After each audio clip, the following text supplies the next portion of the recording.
Guys, it's over. Finally, Manchester United football club Anfield curse break ചെയ്തേക്കണു. Anfield പോയി കളിച്ച ഒരു യുണൈറ്റഡ് ടീം 3 പോയിന്റ്സ് ആണ് തിരിച്ചു വന്നേക്കണു. ഞാൻ ഈ പറയുന്ന വാക്കുകൾ എനിക്ക് വിശ്വസിക്കാൻ പോലും പറ്റുന്നില്ല. കാരണം ഇത് ഒരിക്കലും സംഭവിക്കാത്ത ഒരു കാര്യമാണ്. ലാസ്റ്റ് യുണൈറ്റഡ് ആൻഫീൽഡ് ജയിച്ച കളി 9 വർഷം മുമ്പായിരുന്നു. ആൻഡ് മാനേജർ ലൂയി വാൻ ഹാളും. Now past is past. നമുക്ക് ഈ ഗെയിമിനെ കുറിച്ച് സംസാരിക്കും. ഞാൻ ഒരു മാൻ യുണൈറ്റഡ് ഫാൻ ആയതുകൊണ്ട് ഞാൻ ഒബ്വിയസ്ലി ഫസ്റ്റ് സംസാരിക്കാൻ പോകുന്നത് യുണൈറ്റഡിനെ കുറിച്ചാണ്. പക്ഷെ ലിവർപൂളിനെ കുറിച്ച് ഞാൻ ഡീറ്റെയിൽഡ് ആയിട്ട് ഈ വീഡിയോയിൽ സംസാരിക്കാം. ആൻഡ് ഗൈസ്, എല്ലാവരും പറഞ്ഞുകൊണ്ടിരുന്നത് ഈ മാച്ചിൽ ലിവർപൂൾ യുണൈറ്റഡിനെ ഡിസ്ട്രോയ് ചെയ്യുന്നതാണ്, മറ്റേ പണ്ടത്തെ 7-0 ഒരു റിപ്പീറ്റ് ഒക്കെ വരുന്നതാണ് കുറെ പേര് പറഞ്ഞത്. പക്ഷെ സത്യം പറഞ്ഞ ഈ മാച്ചിനെ കുറിച്ച് ഓർത്ത് ഞാൻ അത്ര വറീഡായിരുന്നില്ല. ലിവർപൂൾ യുണൈറ്റഡിനെ പോലെ തന്നെയാണ്. അവരുടെ ഈ സീസണിലെ ഒരു പെർഫോമൻസ് പോലും അത്ര ഇംപ്രസീവ് ആയിട്ട് എനിക്ക് തോന്നിയിട്ടില്ല. ആൻഡ് സീസണിലെ ആദ്യത്തെ 5 കളി അവരെങ്ങനെയോ ജയിച്ചു. പക്ഷെ അത് കഴിഞ്ഞിട്ടുള്ള ലാസ്റ്റ് 3 ഗെയിംസ്, ഒരു ചാമ്പ്യൻസ് ലീഗ് മാച്ചും 2 പ്രീമിയർ ലീഗ് മാച്ചും അവർ കൺസിക്യൂട്ടീവ് ആയിട്ട് തോറ്റു. ആൻഡ് ആ ക്രിസ്റ്റൽ പാലസ് ആയിട്ടുള്ള കളി സ്കോർ ലൈൻ നോക്കുമ്പോൾ 2-1 ആയിരുന്നു. ലിവർപൂൾ ജസ്റ്റിനെ തോറ്റെന്ന് എല്ലാവരും വിചാരിക്കും. പക്ഷെ ആ കളി കണ്ട ആൾക്കാർക്ക് അറിയാം, ക്രിസ്റ്റൽ പാലസ് ലിവർപൂളിനെ ഡിസ്ട്രോയ് ചെയ്തു ആ മാച്ചിൽ. സോ അങ്ങനത്തെ ഒരു ഫോം ഔട്ടായി കിടക്കുന്ന ലിവർപൂളിനെയാണ് യുണൈറ്റഡ് ഫേസ് ചെയ്തത്. ആൻഡ് ആ അഡ്വാൻറ്റേജ് ആണ് യുണൈറ്റഡ് യൂസ് ചെയ്തത്. കളി തുടങ്ങി 1 മിനിറ്റ് ആയപ്പോ തന്നെ എംബോയിമോ സ്കോർ ചെയ്തു. ഞാൻ കുറെ പേര് പറഞ്ഞു ആ ഗോളിന്റെ ബിൽഡപ്പിൽ മക്കാലിസ്റ്റർ ഫൗൾഡ് ആയിരുന്നെന്നും റെഫറിയുടെ മിസ്റ്റേക്ക് ആയിരുന്നൊക്കെ. പക്ഷെ യുണൈറ്റഡ് ഫാൻ എന്ന നിലയ്ക്ക് ഞാൻ കെയർ ചെയ്യാനുള്ള, റെഫറി വിസിൽ ബ്ലോ ചെയ്തില്ല, അതുകൊണ്ട് പ്ലേ കണ്ടിന്യൂ ചെയ്തു, യുണൈറ്റഡ് സ്കോറിങ് ചെയ്തു. Fair game. ആൻഡ് ഫസ്റ്റ് ഹാഫിൽ എന്നെ ഏറ്റവും ഇംപ്രസ് ചെയ്ത പ്ലെയർ അമാഡ് ഡിയാലോ ആയിരുന്നു. What A player. യുണൈറ്റഡിന്റെ തന്നെ ഏറ്റവും ഇമ്പോർട്ടന്റ് പ്ലെയർ ആരാന്ന ക്വസ്റ്റിന് കുറെ പേരുടെ ആൻസർ ബ്രൂണോ ഫെർണാണ്ടസ് ആയിരിക്കും. ആൻഡ് ചിലപ്പോൾ വേറെ കുറെ പേരുടെ ആൻസർ കസിമീറോ ആയിരിക്കും. മെയിൻലി ബിക്കോസ് ക്ലബിൽ ആകെ പ്രോപ്പർ ആയിട്ടുള്ള DF കസിമീറോ ആയതുകൊണ്ടായിരിക്കും.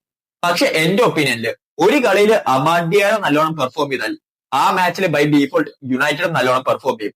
സണ്ടർലാൻഡ് ആയിട്ടുള്ള മാച്ചും ബേൺലി ആയിട്ടുള്ള മാച്ചൊക്കെ ഇതിന്റെ ഒരു എക്സാമ്പിൾസ് ആയിരുന്നു. ആൻഡ് ഈ മാച്ചിൽ അമാദ് ഒരു പെർഫെക്റ്റ് ഗെയിമാണ് കളിച്ചത്. വേണ്ട സമയത്തൊക്കെ ഒരു അറ്റാക്കിംഗ് ഔട്ട്ലെറ്റ് അറ്റാക്ക് ചെയ്തു. ആൻഡ് അതുപോലെ തന്നെ ഡിഫൻസീവ്ലി നല്ലോണം ഹെൽപ്പ് ചെയ്തു. ആൻഡ് മോസ്റ്റ് ഇമ്പോർട്ടന്റ്ലി അമാദാണ് എംബോയിമോടെ ഗോൾ അസിസ്റ്റ് ചെയ്തത്. ഞാൻ ഫസ്റ്റ് ഹാഫിൽ ലിവർപൂളിന്റെ കാര്യം പറയുവാണെങ്കിൽ ലിവർപൂളിന് ചാൻസസ് ഒക്കെ ഉണ്ടായിരുന്നു. കോഡി ഗ്യാക്കോ ആയിരുന്നു ലിവർപൂളിന്റെ ഏറ്റവും ഡേഞ്ചറസ് പ്ലെയർ. ഞാൻ സെക്കൻഡ് ഹാഫിന്റെ കാര്യം പറയുവാണെങ്കിൽ ലിവർപൂൾ യുണൈറ്റഡിനെ ശ്വാസം വിടാൻ പോലുള്ള സ്പേസ് തന്നില്ല. Attack after attack after attack ആയിരുന്നു. എന്തോ ഭാഗ്യത്തിന് ഇത്തവണ ആരും ഇൻഡിവിജ്വൽ മിസ്റ്റേക്സും ഉണ്ടാക്കിയില്ല. അമാദിനും കസിമീറോനും യെല്ലോ കാർഡ് കിട്ടിയും കൊണ്ട് റൂബൻ അമോറും റിസ്ക് ഒന്നും എടുത്തില്ല. അപ്പൊ തന്നെ അവരെ സബ് ഓഫ് ചെയ്തു. അവരെ റിപ്ലേസ് ചെയ്ത് ഉഗാട്ടയും പാട്രിക് ഡോർഗും ആയിരുന്നു. ആൻഡ് ഈ പോയിന്റ് ചെയ്ത് യുണൈറ്റഡിന്റെ ക്വാളിറ്റി അങ്ങ് എന്ന് പറഞ്ഞ് ഡ്രോപ്പ് ചെയ്തു. ആൻഡ് ആസ് എക്സ്പെക്ടഡ് ലിവർപൂൾ ഗോളും സ്കോർ ചെയ്തു. And goal scorer as expected Cody Gakpo. And എന്തായാലും നമ്മൾ എക്കിറ്റിക്കയ്ക്ക് ഒരു സ്പെഷ്യൽ മെൻഷൻ കൊടുക്കണം. കാരണം വാട്ട് എ പെർഫോമൻസ്. ഒരു റൈവൽ ഫാനായ ഞാൻ പോലും ഇംപ്രസ്ഡ് ആയി. എക്കിറ്റിക്കയ്ക്ക് ബോൾ കിട്ടിയാൽ പുള്ളി ഷോർട്ട് പാസ് ഒന്നും നോക്കാറില്ല, നേരെ ബോൾ വെച്ച് ഡ്രിബിൾ ചെയ്ത് അറ്റാക്ക് ചെയ്യാനാണ് നോക്കുന്നത്. ആൻഡ് പല സിറ്റുവേഷൻസിലും എക്കിറ്റിക്ക് യുണൈറ്റഡിന് കുറെ ഇഷ്യൂസ് ഉണ്ടാക്കി. Anyways, back to the game. 1-1 ആയപ്പോ എന്റെ മനസ്സിൽ 2 ഔട്ട്കംസ് ഉണ്ടായിരുന്നുള്ളൂ. ഒന്നെങ്കിൽ ഈ മാച്ച് അതുപോലെ തന്നെ എൻഡ് ചെയ്യും, അല്ലെങ്കിൽ worst case scenario Liverpool winner score ചെയ്യും. ആ പോയിന്റിൽ നിന്ന് യുണൈറ്റഡ് ഈ കളി ജയിക്കും ഞാൻ ഒരിക്കലും എക്സ്പെക്ട് ചെയ്തില്ല. പക്ഷെ അതാണ് സംഭവിച്ചത്. ബ്രൂണോയുടെ ഒരു ക്രോസിന്ന് ഹാരി മഗ്വയർ യുണൈറ്റഡിന് വേണ്ടിയുള്ള വിന്നർ സ്കോർ ചെയ്യും. മാൽഡീനിനോടും റാമോസിനോടൊക്കെ മാറിയിക്കാൻ പറ. He is the God. And ഈ ഗോൾ കയറിയപ്പോ ഓ മൈ ഗോഡ്, വീട്ടുകാരും നാട്ടുകാരൊക്കെ എനിക്ക് ഭ്രാന്താന്ന് വിചാരിച്ചിട്ടുണ്ടാവും. കാരണം ഞാൻ അത്രയ്ക്ക് ലൗഡായിട്ടാണ് സെലിബ്രേറ്റ് ചെയ്തത്. പക്ഷെ ഐ ഡോണ്ട് കെയർ. ആൻഫീൽഡിൽ യുണൈറ്റഡ് ഒരിക്കലും ജയിക്കാറില്ല. ആൻഡ് ഈ വിൻ അമോറിന്റെ കരിയറിലെ ഏറ്റവും ഇമ്പോർട്ടന്റ് വിന്നാണ്. ആൻഡ് യുണൈറ്റഡ് പ്ലെയേഴ്സ് ആണെങ്കിലും ഇപ്പോഴും അമോറിമില് അവർ ബിലീവ് ചെയ്യണ്ടെന്നാണ് ഈ മാച്ചിൽ പ്രൂവ് ചെയ്തത്. ഈ മാച്ച് യുണൈറ്റഡ് ജയിച്ചും കൊണ്ട് ലിവർപൂളും യുണൈറ്റഡുമായിട്ടുള്ള ഗ്യാപ്പ് 2 പോയിന്റ്സ് മാത്രമാണ്. ആൻഡ് പ്രീമിയർ ലീഗ് ലീഡേഴ്സായ ആർസണലും യുണൈറ്റഡുമായിട്ടുള്ള ഗ്യാപ്പോ വെറും 6 പോയിന്റ് മാത്രം. ശരിക്കും യുണൈറ്റഡിന്റെ സിറ്റുവേഷൻ എല്ലാവരും പറയുന്ന പോലെ അത്രയ്ക്കും ബാഡ് ആണോ? ഇനി next Liverpool football club. RNA slot ആണെങ്കിൽ ഈ ലിവർപൂൾ ടീമിനെ ഓരോ ഗെയിം വീക്ക് കഴിയുമ്പോൾ ചേഞ്ച് ചെയ്തുകൊണ്ടിരിക്കും. ആൻഡ് ഇതൊരു സ്ക്വാഡ് റൊട്ടേഷൻ പോളിസിയാണെന്ന് എനിക്ക് തോന്നാനുള്ള.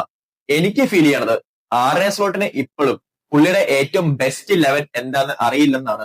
എക്കിറ്റിക്കനെ സ്റ്റാർട്ട് ചെയ്യണോ അതോ ഈസാക്കിനെ സ്റ്റാർട്ട് ചെയ്യണോ? മിഡ്ഫീൽഡില് വേർഡ്സിനെ കളിപ്പിക്കണോ അതോ സോബോട്സ്ലൈനെ കളിപ്പിക്കണോ? അതുപോലെ തന്നെ ലെഫ്റ്റ് ബാക്കിലെ കെർക്കിയസിനെ വെച്ചനെ കണ്ടിന്യൂ ചെയ്യണോ അതോ റോബർട്സിനെ തിരിച്ച് ടീമിലേക്ക് ഇൻട്രൊഡ്യൂസ് ചെയ്യണോ? ഇങ്ങനത്തെ കുറെ ഡൗട്ട്സ് സ്ലോട്ടിന്റെ തലയിലുണ്ട്. ആർനെ സ്ലോട്ടിന് ഈ സിറ്റുവേഷനിൽ ഒരു ഹെൽപ്പ് വേണമെങ്കിൽ ഈ വീഡിയോ ചെക്ക്ഔട്ട് ചെയ്യാം. ഇതിൽ ഞാൻ ഡീറ്റെയിൽഡ് ആയിട്ട് എക്സ്പ്ലെയിൻ ചെയ്തിട്ടുണ്ട് എങ്ങനെയാണ് എക്കിറ്റിക്കനെയും ഇസാക്കിനെയും ഒരുമിച്ച് ഒരു ടീമിൽ ഇൻക്ലൂഡ് ചെയ്യാൻ പറ്റണേന്ന്. So mister Slot and Liverpool fans ഈ വീഡിയോ ഒന്ന് ചെക്ക് ചെയ്തേക്കും. ആൻഡ് ലിവർപൂളിനെ മെൻഷൻ ചെയ്യുമ്പോൾ നമ്മൾ അഡ്രസ് ചെയ്യേണ്ട വേറൊരു ടോപ്പിക്കും കൂടെ ഉണ്ട്. മോ സല. യുണൈറ്റഡുള്ള ഈ ഗെയിം ആക്ച്വലി സലയുടെ ഗെയിമാണ്. പുള്ളി സീസൺ ആഫ്റ്റർ സീസൺ ഓൾഡ് ട്രാഫോർഡിലാണെങ്കിലും ആൻഫീൽഡിലാണെങ്കിലും യുണൈറ്റഡിന്റെ അഗേൻസ്റ്റ് സ്കോർ ചെയ്തിട്ടുണ്ട്. പക്ഷെ ഈ ഗെയിമില് സല ഭയങ്കര ഇൻഎഫക്റ്റീവ് ആയിരുന്നു. എന്താ ഇതിന്റെ റീസൺ എന്ന് എനിക്ക് കറക്റ്റ് ആയിട്ട് അറിയില്ല. ചിലപ്പോ സല ഫോം ഔട്ട് ആയതായിരിക്കും. പക്ഷെ സല പെർഫോം ചെയ്തില്ലെങ്കിൽ ആരായിരിക്കും ലിവർപൂളിന്റെ മാച്ച് വിന്നർ ആവാൻ പോകുന്നത്? ഈ ക്വസ്റ്റിന്റെ ആൻസർ ആണ് ലിവർപൂൾ ഫാൻസ് തപ്പണത്. ഏറ്റവും ഒബ്വിയസ് ആൻസർ ഹ്യൂഗോ എക്കിറ്റീക്കയാണ്. പക്ഷെ എഗെയിൻ നമ്മുടെ പഴയ പ്രോബ്ലത്തിലേക്ക് നമ്മൾ തിരിച്ചു പോകണം. എക്കിറ്റീക്കനെ സ്റ്റാർട്ട് ചെയ്താൽ ഇസാക്കിനെ ഡ്രോപ്പ് ചെയ്യേണ്ടി വരും. ആൻഡ് 150 million ഒക്കെ കൊടുത്ത് മേടിച്ചൊരു പ്ലെയറിനെ എങ്ങനെയാണ് ബെഞ്ച് ചെയ്യാൻ പറ്റുന്നത്? മേ ബി അത് എന്റെ മാത്രം ഫീലിംഗ് ആയിരിക്കും. ആൻഡ് ഒരു ലിവർപൂൾ ഫാനിന് ടോട്ടലി ഡിഫറെന്റ് ആയ ഒരു ഒപ്പീനിയൻ ഉണ്ടാവും. പക്ഷെ എന്തായാലും ലിവർപൂൾ ഫാൻസിന്റെ സൈഡ് കേൾക്കാനും എനിക്ക് ഇൻട്രസ്റ്റ് ഉണ്ട്. സോ ഇത് കണ്ടോണ്ടിരിക്കുന്ന ലിവർപൂൾ ഫാൻസ് നിങ്ങളുടെ ഒപ്പീനിയൻ കമന്റ് സെക്ഷനിൽ മെൻഷൻ ചെയ്യുക. ആൻഡ് ഇത് കണ്ടോണ്ടിരിക്കുന്ന മാഞ്ചസ്റ്റർ യുണൈറ്റഡ് ഫാൻസിനോട് എനിക്കാകെ ഒറ്റ കാര്യം പറയാനുള്ളൂ.